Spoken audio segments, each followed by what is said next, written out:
भूखे को अन्न और प्यासे को पानी। जय बाबा बर्फानी। बाबा बर्फानी जी के सभी प्यारे भक्तों को ओम नमः शिवाय। आप सभी भक्तों का हमारे चैनल तीर्थ धाम यात्रा पर एक बार फिर से स्वागत है। जैसा कि आप सभी को पता है, बाबा अमरनाथ की यात्रा दो रास्ते से कराई जाती है। पहला रास्ता है बालटाल से, दूसरा रास्ता है पहलगाम से। तो आज के इस वीडियो के माध्यम से मैं आपको पहलगाम वाले रास्ते की संपूर्ण जानकारी देने वाला हूं कि आखिर आप कैसे पहलगाम से अपनी यात्रा कर सकते हैं और यात्रा में कितना समय लगता है। अगर आप पहलगाम वाले रास्ते से जाएंगे तो कितने दिन की आपको ट्रिप प्लान करनी पड़ेगी। इसके अलावा रास्ते में आपको कहां कहां पे रुकना पड़ता है, टेंट के रेट आपको क्या मिलेंगे, घोड़े खच्चर पालकी के रेट क्या होंगे और टोटल खर्च कितना आएगा। तो चलिए वीडियो को बिना किसी देरी के शुरू करते हैं। बालटाल बेस कैंप से पवित्र गुफा की दूरी लगभग 14 किलोमीटर की है। पहलगाम से पवित्र गुफा की कुल दूरी लगभग 48 किलोमीटर की है और इसका पहला स्टॉप चंदनवाड़ी में आता है। चंदनवाड़ी तक आप गाड़ी की मदद से आ सकते हैं। चंदनवाड़ी से आपकी पैदल यात्रा शुरू होती है। चंदनवाड़ी से लगभग 3 किलोमीटर ऊपर पहला स्टॉप पिसू टॉप आता है। चंदनवाड़ी से पिसू टॉप की दूरी लगभग 3 किलोमीटर की है। आपको बताते चलें, चंदनवाड़ी से पवित्र गुफा की दूरी 32 किलोमीटर की है। अमरनाथ यात्रा के पहले पड़ाव पिसू टॉप में ही यात्रा की कठिन चढ़ाई शुरू हो जाती है। ये 3 किलोमीटर की लंबी चढ़ाई अमरनाथ यात्रा के पहले स्टॉप पिसू टॉप पर्वत की है। आपको बता दें, 3 किलोमीटर कवर करने में आपको 1 घंटे से 1.5 घंटे तक का समय लग सकता है। इस चढ़ाई में आप अपने साथ पानी की बोतल को जरूर रखें, क्योंकि यह बहुत ही दुर्गम और कठिन चढ़ाई है और ऑक्सीजन लेवल की कमी भी यहाँ पर देखने को मिलती है। इस पिसू टॉप पर्वत को पार करने के बाद आगे अगला छोटा सा स्टॉप जोजीबल आता है। उसके बाद आपको एक छोटा सा स्टॉप फिर मिलेगा जिसे नागा कोटी कहते हैं। ये सब छोटे छोटे स्टॉप आते हैं। फिर नागा कोटी से आगे का जो स्टॉप आता है वह शेषनाग आता है। फिलहाल जोजीबल और नागा कोटी इन दोनों ही जगहों पर आपको नॉर्मल चढ़ाई देखने को मिलती है। पिसू टॉप से नागा कोटी के बीच में कोई भी चढ़ाई नहीं है, बिल्कुल सीधा रास्ता है और बहुत ही आराम से आप यात्रा कर लेंगे। पूरे यात्रा ट्रैक पर रेलिंग की व्यवस्था की गई है। जोजी बल को क्रॉस करने के बाद अब आएगा शेषनाग पर्वत, जो कि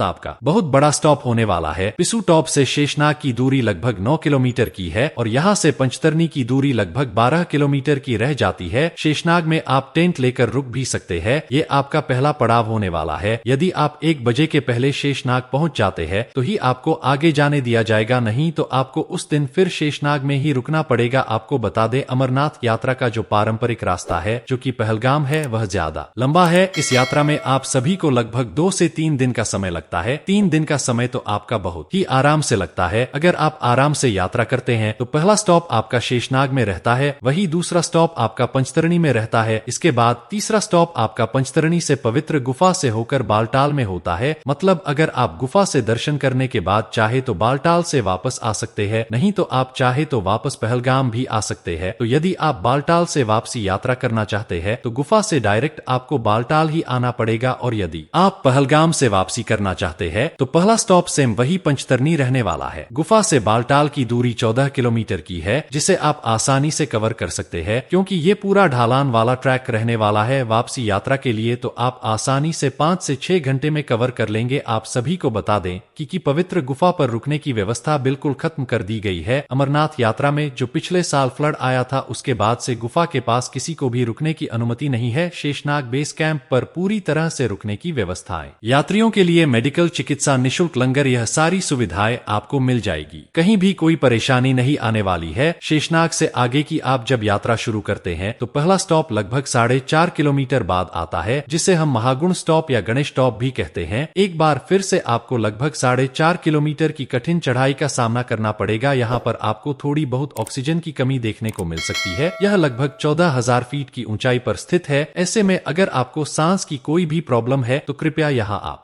आराम से यात्रा करें। शेषनाग से 12 किलोमीटर दूर दूसरा पड़ाव पंचतरनी आता है। महागुण स्टॉप से पंचतरनी वाला मार्ग थोड़ा ढालान वाला है। श्री अमरनाथ यात्रा का एक विशाल भंडारा भी इस मार्ग में पड़ता है, जिसे हम सभी पोषपत्री के नाम से जानते हैं। पोषपत्री में निशुल्क ठहरने व्यवस्था भी भंडारे वालों की तरफ से रखी जाती है। आप चाहे तो यहाँ भी रुक सकते हैं। पोषपत्री भंडारे में आपको पैरों की मसाज वाली मशीन मिल जाएंगी जो कि पूरी तरह से निशुल्क रखी गई है। लंगर लंगर सेवा द्वारा यदि आपके पैरों में थकान है तो आप यहाँ पर मसाज भी करा सकते हैं। आप सभी को बता दें कि यहाँ पर 48 प्रकार से भी अधिक प्रकार के भोजन मिलते हैं। आपको बता दूं कि ये पोषपत्री भंडारा बहुत ही फेमस भंडारा है। आप देख सकते हैं कि भंडारा भी बहुत ही जबरदस्त लगाया जाता है। यहाँ पर आपको हर प्रकार के व्यंजन देखने को मिल जाएंगे जो कि पूरी तरह से निःशुल्क है। इसका आपसे कोई भी पैसा नहीं लिया जाता है। और अगर आप डोनेशन करना चाहते हैं तो वहाँ पर डोनेशन के लिए डोनेशन बॉक्स भी लगे होते हैं। जो लोग डोनेशन करना चाहते हैं वह कर सकते हैं। फिलहाल जब आप पोषपत्री से आगे चलते हैं तो आपका अगला स्टॉप लगभग 6 किलोमीटर बाद पंचतरनी आता है। पोषपत्री से पंचतरनी का मार्ग ढलान वाला रहने वाला है, तो आपको यहाँ पर कोई भी परेशानी नहीं होने वाली है। बहुत ही आसानी से आप इसे कवर कर लेंगे। यहाँ का नजारा बहुत ही सुंदर है। आप आराम आराम से प्रकृति का आनंद लेते हुए अपनी यात्रा कीजिए। पंचतरनी आपका नेक्स्ट डे का स्टॉप होने वाला है। आप यहाँ पर आराम से रुक सकते हैं। रुकने के लिए टेंट सुविधा आपको मिल जाएगी और खाने के लिए फ्री में निःशुल्क लंगर सेवा मिल जाएगी। अब हम अगले दिन सुबह सुबह जल्दी उठकर अपनी आगे की यात्रा करने वाले हैं। यहाँ से पवित्र गुफा की दूरी टोटल 6 किलोमीटर की रह जाती है, जिसमें पहला स्टॉप आपका पंचतरनी से 3 किलोमीटर आगे संगम आता है और संगम से 3 किलोमीटर बाबा अमरनाथ की पवित्र गुफा रह जाती है। पंचतरनी से जब आप 3 किलोमीटर आगे चलते हैं तो आपको एक स्थान आता है जिसे संगम कहते हैं, जिसका मैंने अभी ऊपर जिक्र किया था। संगम ही वह जगह है जहाँ पर बालटाल और पहलगाम से आने वाले दोनों रास्ते एक ही जगह पर मिल जाते हैं। तो जो भी यात्री चाहे वे पहलगाम से आ रहे हो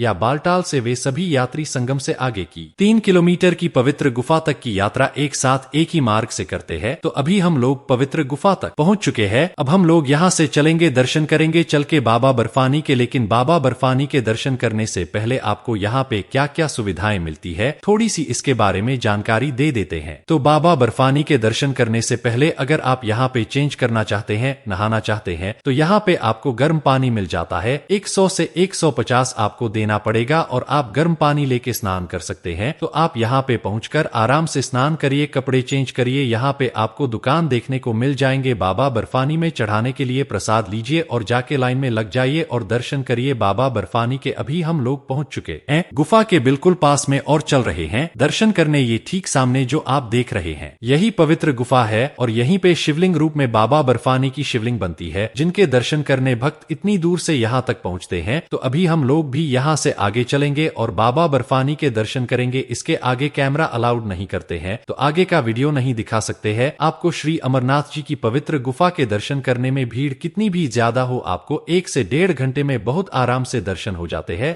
आप सभी को बता दें, यहाँ पर दर्शन करने की व्यवस्था बहुत ही अच्छी है, यानी कि यहाँ पर बहुत ही अच्छे से आपको दर्शन हो जाते हैं। किसी भी श्रद्धालु को धक्का मुक्की नहीं दिया जाता है, लाइन से दर्शन होते हैं। पवित्र गुफा बहुत ही बड़ी है जिससे कि आप आराम से दर्शन कर सकते हैं। अमरनाथ जी श्राइन बोर्ड की जो भी व्यवस्था है वह आर्मी के जवानों के द्वारा पूरी यात्रा को मैनेज किया जाता है, जिससे कि आपकी यात्रा और भी आसान और सुगम हो जाती है। आपको बता दें, पवित्र गुफा के दर्शन आप लगभग 5 मिनट से 10 मिनट भी रुककर कर सकते हैं। पवित्र गुफा बहुत ही बड़ी है। जब आप अमरनाथ यात्रा पर जाते हैं तो जुलाई अगस्त का महीना होता है, तो कई बार आपको बरसात देखने को मिलती है और कई बार 3-4 दिन की बरसात होती रहती है। तो ऐसे में आपको अपने साथ ठंड से बचने के लिए गर्म कपड़े होने बहुत जरूरी है और रेन कोट छाता हमेशा आप अपने साथ रखें और जो जरूरी मेडिसिन है वो भी आपको साथ में लेके ही बाबा बर्फानी की यात्रा करनी चाहिए, क्योंकि कई बार मौसम बहुत ज्यादा खराब हो जाता है, बरसात बहुत ज्यादा होती है। तो रेनकोट छाता आपके काफी काम आने वाला है। मित्रों, एक बात हम आपको फिर से बता दें कि पिछली बार जो गुफा के पास फ्लड आया था उसके बाद से आपको गुफा के पास टेंट देखने को नहीं मिलेंगे, क्योंकि इस बार गवर्नमेंट ने पूरी तरीके से यहाँ पे आसपास रुकने के लिए भक्तों के लिए बैन कर दिया है। तो अगर आप गुफा के पास रुकना चाहते हैं तो आप नहीं रुक सकते हैं। तो अभी हम लोग दर्शन करने के बाद वापस चल रहे हैं बालटाल, और वापसी में जब आप बालटाल आते हैं तो बहुत आराम से 3 से 4 घंटे में बालटाल वापसी हो जाती है। बस जो स्टार्टिंग का रास्ता है वापसी के समय 2 से 2.5 किलोमीटर का ये थोड़ा सा खड़ी चढ़ाई का हो जाता है, तो यहाँ पे आपको संभल के चलना पड़ता है। अब आखिर में हम आपको बता दें कि अगर आप पहलगाम वाले रास्ते से अपनी यात्रा शुरू करते हैं और वापसी यात्रा आप बालटाल से करते हैं तो कितना खर्च आने वाला है। तो जम्मू पहुंचने के बाद भगवती नगर बेस कैंप पहुंचने के बाद जो आपका खर्च होने वाला है वो बस के टिकट पर खर्च होने वाला है, जो 600 से 800 के आसपास आता है। नाइट स्टे की बात करें तो आपको पहला स्टे पहलगाम बेस कैंप में करना पड़ेगा, जहां पर आपको 300 से 350 रुपए में पर यात्री में टेंट मिल जाएगा। दूसरा पड़ाव आपका शेषनाग में रहने वाला है, जहां पर आपको टेंट का 350 से 400 रुपए होने वाला है। इसके बाद तीसरा पड़ाव आपका पंचतरनी पड़ेगा। यहाँ पर भी आपको टेंट आराम से 350 से 400 में मिल जाएगा। इसके बाद आपका अगला पड़ाव आपका दर्शन करने के बाद यदि बालटाल से आते हैं तो एक ही पड़ाव पड़ेगा बालटाल में। यहाँ भी आपको 300 से 400 में टेंट मिल जाएगा। तो इस प्रकार लगभग आपका खर्च 1200 रुपए से 1500 हो जाता है। यहाँ पर मैं आपको बता दूं कि आपको किसी भी जगह खाने का कोई भी पैसा नहीं पड़ने वाला है। पूरी अमरनाथ यात्रा में भक्तों के द्वारा भक्तों के लिए हर प्रकार का व्यंजन भंडारे में लंगर में परोसा जाता है। बाकी मित्रों, अगर आप घोड़ा खच्चर या पालकी करते हैं तो उसका आपको अलग से पैसा देना पड़ेगा, जिसका प्राइस श्राइन बोर्ड ने पहले से ही तय कर रखा है। आपको घोड़ा खच्चर या पालकी तीनों ही चीजें पूरे रास्ते भर मिल जाएंगी, कहीं कोई समस्या नहीं होगी। तो दोस्तों, उम्मीद करते हैं कि आपको यह वीडियो अच्छी लगी हो। अगर वीडियो अच्छी लगी होगी वीडियो को जरूर लाइक करें। वीडियो कमेंट में बताइएगा जरूर कौन कौन भक्त इस साल 2024 में बाबा बर्फानी की यात्रा पे जा रहे हैं